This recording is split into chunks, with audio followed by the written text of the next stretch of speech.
Kabahayan to dati.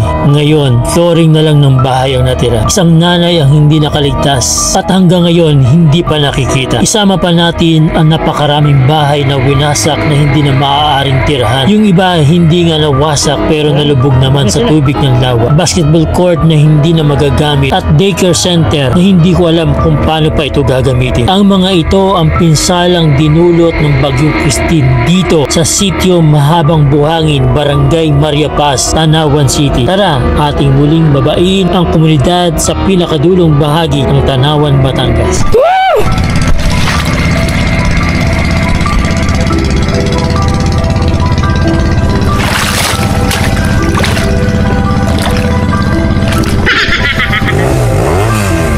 Ako, si Discobridor. Sa video ito, babalik muli tayo sa Mahabang Buhangin, hindi para ipakitang muli ang kanyang ganda, kundi ang kanyang sinapit